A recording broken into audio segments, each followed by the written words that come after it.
Have a problem with the policy? Fine, I'll change it. I used to work as an administrator in a secondary school in the US, grades 9 to 12, around 10 years ago. We were a school that didn't have a specific zone or neighborhood, so to speak. Some of our students lived 30 or 45 minutes from the school, which made it necessary for us to sometimes conduct business with parents or guardians over the phone as opposed to in person. One day I met with a senior, grade 12, who was in a class that he and his father had deemed too hard for him, and since they didn't want it impacting his ability to attend college, asked for him to be changed out of the class.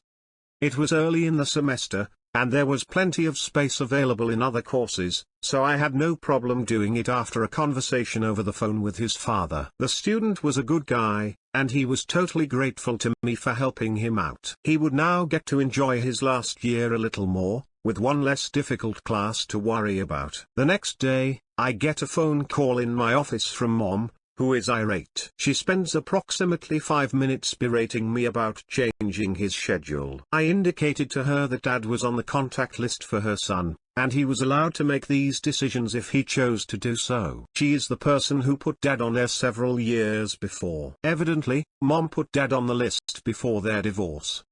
She had raised the child over the last several years by herself, according to her, and she should make all of the decisions. I didn't know this, and the records didn't reflect it. Since she knew this argument wasn't going to work, the next objection was against our policy of making decisions over the phone. The conversation went something like this. Mom, how do you know for sure it was his dad on the phone? There's no way you can be sure. I can't believe you would ever make a decision like this without a parent present. By doing business over the phone, you could be speaking to anyone. She continued on, and I tried to explain that it is necessary at times to use the phone, since parents work in another town and may have to travel an hour or more to get to the school. Well, she wasn't buying it. So finally, I relented. Mom, you are right. I will no longer make decisions like this over the phone. I am going to insist parents come in and meet with me in person. Mom, good. Now I need my son to be put back into the class he was in originally. Me, Mom, I'm sorry. You are going to have to come in and meet with me. I'm no longer changing schedules over the phone. How do I know you are this student's mother? Mom, I can't do that. I live 45 minutes from the school, and I work every day. It was at this point she dropped all of her objections. Now to the comments. Instant non-gratification. Most excellent. I need to see more instant non-gratification. I'll introduce you to an ex of mine. This is too perfect. It reads like a comedy sketch. A British comedy sketch, in particular. Very Monty Python-esque. She must be a piece of work. Surely she could have seen this coming? Of course, she never saw it coming. She's one of those people who demand others play by the rules while they do whatever they want. Even more fun when they're your boss. As a teacher, I love this so ducking much. Thank you. You made my day. As an educator and aspiring administrator, I am inclined to agree with that Water.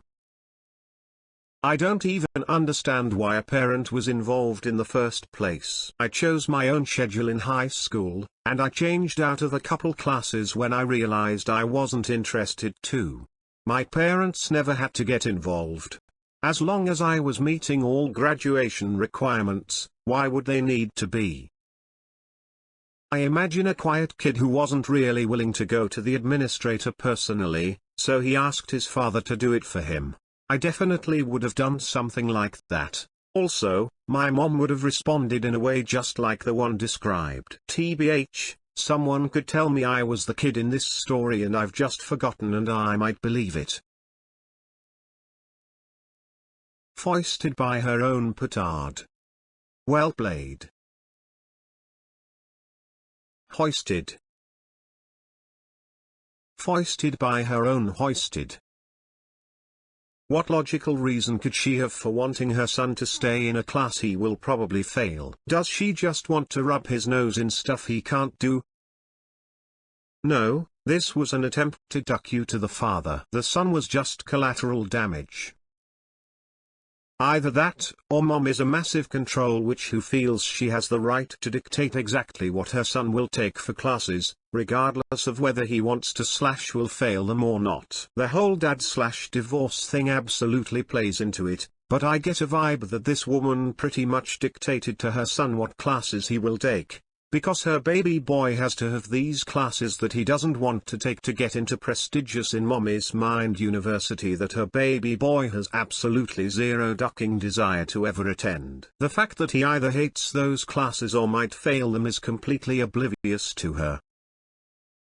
Mom sounds like a witch, but I've sort of been in this situation. After my divorce, before my ex had an order of protection placed against him, I had full custody of the kids and he had visitation. Apparently on one of the visitation days he filled out some form at school that removed me from the contact list and told the school I was no longer in the kids' lives. Essentially, all phone contact from the school went to him. I still got all the folder contact, but anything serious enough for a phone call, straight to him. I didn't find out until my daughter's speech therapist noticed it on her file when trying to schedule her therapy for the year. I had to fax a copy of the divorce decree and visitation schedule to school to prove I hadn't abandoned my kids. So, who knows, maybe there was a reason mom didn't want dad dealing with this stuff. Maybe she was just a jerk. Who knows? Your ex sounds like a cunt. As I go through life, I realize way too many people are assholes. She either has a really shitty job that wouldn't give her 2 hours to take care of her kids' school matter, or she wasn't even that interested in the kids' welfare. If the latter, it probably means she was trying to change the schedule back not for anything to do with wanting to challenge her kid academically or something, but instead just to contradict the kid's dad. It probably means she was trying to change the schedule back not for anything to do with wanting to challenge her kid academically or something, but instead just to contradict the kid's dad. This seems likely, since her main objection seemed to be that they let the dad change the schedule, rather than what it got changed to. Have a problem with the policy? Fine, I'll change it. Check out the hook while my DJ revolves it. Surely you should instead check out the hook while my DJs arrange it.